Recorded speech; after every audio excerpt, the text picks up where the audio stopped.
পুরুষ মানুষ সহজে কাঁদে না, কারণ পুরুষের চোখে জল মানায় না। জন্মের পর তাদের মাথায় ঢুকিয়ে দেয়া হয়, যত কষ্টই হোক তোমার চোখে জল আনা যাবে না।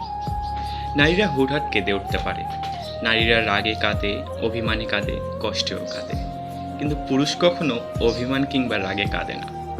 নারীর চোখের জলে ছলনা থাকলেও পুরুষের চোখের জলে কোনো ছলনা নেই।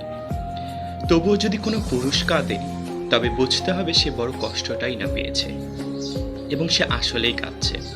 পুরুষ কান্নার অভিনয় করতে পারে না, পুরুষের কান্নার দৃশ্য ভয়াবহ, পুরুষের কান্নার কারণ তীব্রতর হয়।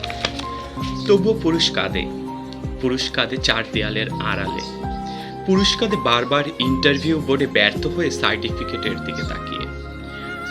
পুরুষেরা কাঁদে সংসারের চাহিদা মেটাতে না পেরে, পুরুষেরা কাঁদে বাবা মায়ের চাহিদা পূরণ করতে না পেরে, পুরুষেরা কাঁদে প্রেমিকা হারা।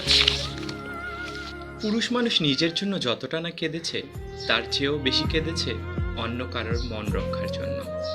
পরিবার, বাবা মা, ছেলে মেয়ে কিংবা প্রেমিকার আবদার পূরণ করার জন্য পুরুষ চোখের জল মাটিতে ফেলতে হয়, যা অনেক প্রেমিকাই জানে না।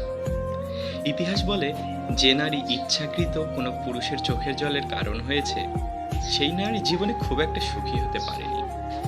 এটা নয় কোনো পুরুষের অভিশাপ, এটা পুরুষের চোখের জলের কারণ আর দীর্ঘশ্বাস।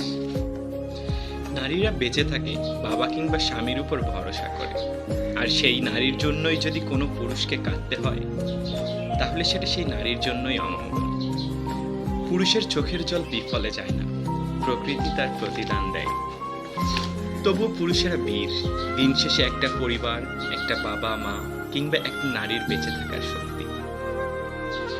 পুরুষকে কাঁদিয়ে যে নারী জীবনে বড় হতে চেয়েছে, তার সারা জীবন ভাঙতে ভাঙতে গেছে, কারণ একটা নারীর জীবনে স্রষ্টার পরেই একজন পুরুষের স্থান।